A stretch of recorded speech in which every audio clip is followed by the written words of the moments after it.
2013 के विनाशकारी बाढ़ के एक दशक बाद क्या केदारनाथ अब सुरक्षित है? उत्तर भारतीय राज्य उत्तराखंड में 3,500 मीटर से भी अधिक ऊंचाई पर केदारनाथ घाटी स्थित है। ये घाटी 2013 में एक भयानक बाढ़ आपदा झेल चुकी है। हालांकि तब से यहाँ काफ़ी कुछ बदल चुका है। यहाँ एक पुनर्निर्माण परियोजना पर काम चल रहा है। इस परियोजना का उद्देश्य केदारनाथ के पुनर्निर्माण के साथ साथ इस स्थान को आकर्षक और सुविधाजनक बनाने का है। यहाँ प्रसिद्ध केदारनाथ मंदिर है, जहाँ हर साल लाखों लोग दर्शन के लिए आते हैं। इस परियोजना पर मार्च 2014 में काम शुरू हुआ था, लेकिन इससे जुड़े कामों में देरी हुई है, गड़बड़ियों के आरोप लगे हैं, और इन सब से भी ऊपर एक अन्य अहम बात यह है कि पारिस्थितिकी के लिहाज से नाजुक पहाड़ी क्षेत्र में भारी निर्माण के खतरों ने गंभीर सवाल खड़े कर दिए हैं। सवाल यह है कि क्या केदारनाथ अब 2013 की आपदा से पहले की तुलना में अधिक सुरक्षित है या उससे भी अधिक असुरक्षित? यह क्षेत्र कितना नाजुक है, इसकी ताज़ा याद 4 अगस्त 2023 की रात को आई, जब भारी बारिश के बीच केदारनाथ यात्रा मार्ग पर एक बड़ा भूस्खलन हुआ। केदारनाथ यात्रा के आरंभ स्थल गौरीकुंड के पास भूस्खलन से कई दुकानें बह गईं। जिस समय ये रिपोर्ट लिखी गई, उस समय तक की जानकारी के अनुसार इस घटना में 3 लोगों की मौत हो गई थी, जबकि 16 अन्य लापता थे। 6,000 से अधिक लोगों की मौत के साथ उत्तराखंड में 2013 की बाढ़ भारत की अब तक की सबसे भीषण प्राकृतिक आपदाओं में से एक थी। दरअसल 16 और 17 जून 2013 को भारी बारिश हुई थी। चोराबाड़ी ग्लेशियर भी पिघला था। इससे चोराबाड़ी झील फट गई। यह एक glacier lake outburst flood GLOF था। इससे मंदाकिनी नदी का बहाव खतरनाक बन गया। नतीजतन पूरी केदारनाथ घाटी और नीचे की ओर स्थित बस्तियों में बाढ़ आ गई और केदारनाथ मंदिर तक का 14 किलोमीटर का तीर्थ मार्ग नष्ट हो गया।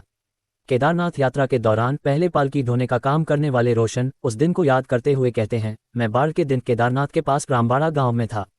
मुझे बस दिमाग सुन्न कर देने वाला विनाश याद है। पूरा रामबाड़ा मेरी आंखों के सामने से गायब हो गया। कुछ ही सेकंड में होटल, दुकानें, लोग और जानवर सभी बह गए। वे दर्दनाक यादें अब भी मुझमें सिहरन पैदा कर देती हैं।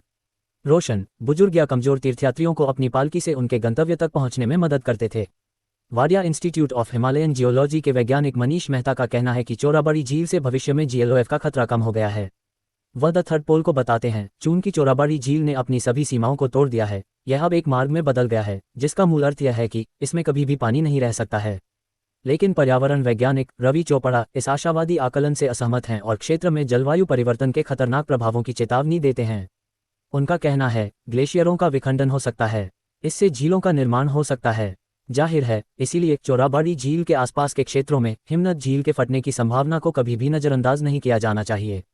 2013 की बाढ़ के बाद केदारनाथ की स्थायी नाजुक स्थितियों को नज़रअंदाज करने और तुरंत पुनर्निर्माण पर ध्यान केंद्रित करने के जरूरी कारण थे। उत्तराखंड पर्यटन पर और विशेष रूप से केदारनाथ जैसे प्रसिद्ध तीर्थ स्थलों में आने वाले पर्यटकों पर बहुत अधिक निर्भर है। इस आपदा से राज्य को भारी आर्थिक झटका लगा। विश्व बैंक ने बाढ़ से करीब 314 बिलियन यानी 31,400 करोड़ रुपए से अधिक के नुकसान का अनुमान लगाया, जो उस वित्तीय वर्ष अप्रैल 2013 मार्च 2014 के लिए उत्तराखंड के बजट लगभग 247 बिलियन यानी 24,700 करोड़ रुपए से अधिक था। यदि केदारनाथ यात्रा फिर से शुरू नहीं की गई होती, तो राज्य को प्रतिवर्ष 198 बिलियन यानी 19,800 करोड़ रुपए तक का और नुकसान हो सकता था। बाढ़ के बाद उत्तराखंड को 73.5 बिलियन रुपए का सहायता पैकेज मिला। इसमें से 62.6 बिलियन रुपए मध्यम और दीर्घकालिक पुनर्निर्माण के लिए थे, जो 2013 और 2016 के बीच राज्य को प्रदान किए जाने थे। शेष धनराशि आपातकालीन राहत और बचाव प्रयासों के लिए दी गई थी। सर्वोच्च प्राथमिकता केदारनाथ शहर, जिसे केदारपुरी भी कहा जाता है, के प्रमुख पर्यटन केंद्र को जल्द से जल्द तीर्थयात्रियों के लिए मेहमाननवाज और उपयुक्त बनाने की थी। प्रारंभ में ये कार्य नेहरू पर्वतारोहण संस्थान को दिया गया था और फिर 2017 में इसे श्री केदारनाथ उत्थान चैरिटेबल ट्रस्ट SKUCT को स्थानांतरित कर दिया गया था। इसे राज्य सरकार ने खुद अपनी देखरेख में गठित किया था ताकि यह सुनिश्चित किया जा सके कि एक ही प्राधिकरण सभी पुनर्निर्माण कार्यों और क्षेत्र में बुनियादी ढांचे का निर्माण कार्यों की देखरेख करे। SKUCT के एक परियोजना पर्यवेक्षक विश्वनाथ सिंह द थर्ड पोल को बताते हैं, हमारे प्रारंभिक कार्य में मंदिर तक ट्रैकिंग मार्ग का पुनर्निर्माण शामिल था, क्योंकि रामबाड़ा गांव के बाद पिछला मार्ग बुरी तरह से क्षतिग्रस्त हो गया था। हमने मंदाकिनी नदी के बाएं किनारे पर एक वैकल्पिक मार्ग बनाया, इसे एक पुल के माध्यम से रामबाड़ा से जोड़ा। इसके अतिरिक्त हमने केदारनाथ शहर पर ध्यान केंद्रित किया। पुलों का निर्माण हुआ, मंदिर के पीछे एक त्रिस्तरीय सुरक्षात्मक दीवार बनाई गई, घाटों का निर्माण हुआ, सरस्वती व मंदाकिनी नदियों के किनारे दीवारों को पक्का किया गया। इसके अलावा हमने केदारनाथ बेस कैंप में कॉटेजेस, मंदिर तक पहुंचने का एक रास्ता और अन्य आवश्यक संरचनाएं बनाई। क्या पुनर्निर्माण केदारनाथ को असुरक्षित बना रहा है? केदारनाथ क्षेत्र में भारी निर्माण कुछ विशेषज्ञों के लिए एक मुद्दा रहा है।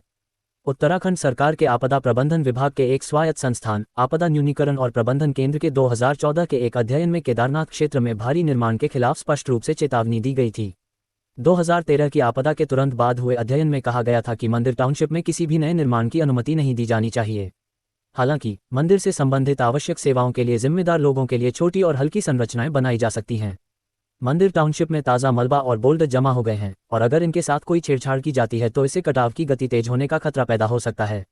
रवि चोपड़ा का कहना है कि 2013 की बाढ़ के बाद जो सबक सामने आना चाहिए था उसे इंजीनियरों और योजनाकारों ने ठीक से नहीं समझा है। वह कहते हैं कि हम एक गंभीर भूकंप संभावित क्षेत्र में हैं और घाटी का आधार, जहां केदारनाथ स्थित है, सदियों से लुढ़कने वाली बड़ी चट्टानों और पत्थरों से बना है। ऐसे में उस घाटी का आधार स्थिर चट्टानों का नहीं है और भूकंप की स्थिति में ये चट्टानें हिल जाएंगी, जिससे ऊपर के सुपरस्ट्रक्चर ढहने के लिहाज से बेहद नाजुक हो जाएंगे। उनका कहना है कि सही तो ये होगा कि केदारनाथ में स्थिर आबादी को कम किया जाए। यहां आने वाले लोगों को मंदिर दर्शन के तुरंत बाद वापस लौटने के लिए प्रोत्साहित किया जाए। दैनिक आधार पर केदारनाथ जाने वाले लोगों की संख्या को सीमित करने की आवश्यकता है। ऊपरी हिस्से में मुक्त बहने वाली गंगा के लिए काम करने वाली एक संस्था गंगा आह्वान की सदस्य मल्लिका भनोट का कहना है कि पुनर्निर्माण कार्य नाजुक केदारनाथ घाटी पर बहुत अधिक दबाव डाल रहा है। उनका कहना है कि सड़कों, जलविद्युत परियोजनाओं, अतिथि गृहों के निर्माण के साथ साथ बड़े पैमाने पर हेलीकॉप्टर पर्यटन से अत्यधिक बुनियादी ढांचे के निर्माण की स्थिति पैदा हो गई है। इस तरह इस पूरे भार को सहन करने की क्षमता पर दबाव बढ़ रहा है। बहुत अधिक लोग मंदिर पहुंच रहे हैं और बोझ बढ़ा रहे हैं। क्षेत्र को मूल रूप से व्यवस्थित तरीके से खराब किया जा रहा है। अगर 2013 की तरह कोई बाढ़ आ गई तो आपदा का प्रभाव कई गुना होगा। हिंदुस्तान टाइम्स की एक रिपोर्ट के अनुसार 2018 में भारत के सर्वोच्च न्यायालय द्वारा नियुक्त एक हाई पावर समिति द्वारा चार धाम की वहन क्षमता पर एक अध्ययन की सिफारिश की गई थी। समिति ने केदारनाथ मंदिर में 5000 तीर्थयात्रियों की दैनिक सीमा की सिफारिश की थी, लेकिन आधिकारिक तौर पर वर्तमान में रोजाना 13,000 लोगों को जाने की अनुमति है। उत्तराखंड के मुख्यमंत्री पुष्कर सिंह धामी ने 2023 में केदारनाथ सहित विभिन्न पहाड़ी शहरों की वहन क्षमता के अध्ययन कराने को लेकर घोषणा की है। केदारनाथ पुनर्निर्माण में देरी। वैसे तो एकल प्राधिकरण के निर्माण का उद्देश्य ये सुनिश्चित करना था कि केदारनाथ में पुनर्निर्माण समग्र और समयबद्ध तरीके से हो, लेकिन भारत के नियंत्रक और महालेखा परीक्षक यानी कैग की 2018 की एक रिपोर्ट में पाया गया कि निर्माण कई समय सीमा से चूक गया था। इसने बुनियादी ढांचा परियोजनाओं को मंजूरी न देने, विभिन्न एजेंसियों द्वारा निर्माणाधीन परियोजनाओं में देरी और धन के अत्यधिक आवंटन पर भी गौर किया। न तो राज्य और न ही केंद्र सरकार ने इन आलोचनाओं का जवाब दिया है, लेकिन कई लंबित निर्माण परियोजनाएं जून 2021 तक पूरी हो गईं। SKUCT के विश्वनाथ सिंह कहते हैं कि पुनर्निर्माण कार्य में कई दिक्कतें आईं। उन्होंने बताया कि जलवायु सबसे बड़ी चुनौती है, जिससे केवल 5 से 6 महीने ही काम हो पाता है। गर्मियों के दौरान, जो ज्यादातर तीर्थ यात्रा का मौसम भी होता है, काम करना कठिन हो जाता है। प्रारंभ में टट्टू निर्माण सामग्री का परिवहन करते थे, लेकिन बाद में इस प्रक्रिया को तेज करने के लिए एक हेलीपैड बनाया गया और तब से हम भारी मशीनरी परिवहन के लिए वायुसेना के Mi-26 हेलीकॉप्टरों का उपयोग कर रहे हैं। मुझे लगता है कि बाकी परियोजनाओं को पूरा होने में कम से कम 6 से 7 साल और लगेंगे। उत्तराखंड के मुख्य सचिव और SKUCT के अध्यक्ष सुखबीर सिंह संधू ने पिछले साल कहा था कि केदारनाथ में सभी पुनर्निर्माण परियोजनाएं दिसंबर 2023 तक पूरी हो जाएंगी, लेकिन अब लगता है कि अभी और इंतजार करना पड़ेगा। केदारनाथ केदारपुरी टाउनशिप के चारों ओर 3 स्तरीय सुरक्षा दीवार का निर्माण जून 2021 में पूरा हो गया था और अब ये सौंदर्यीकरण के चरण में है। अधिकारियों का दावा है कि ये दीवार पानी का रुख मोड़कर बस्ती को भविष्य में आने वाली बाढ़ से बचाएगी, लेकिन केवल एक और आकस्मिक बाढ़ ही ऐसे दावों का परीक्षण कर सकती है। इस साल जुलाई में भारी बारिश के कारण केदारनाथ यात्रा रोक दी गई थी। इसके तुरंत बाद 4 अगस्त को हुए भूस्खलन में जान माल का काफी नुकसान हुआ। इससे पता चलता है कि बहुत अधिक धन और समय खर्च करने के बाद भी मार्ग काफी असुरक्षित रहता है।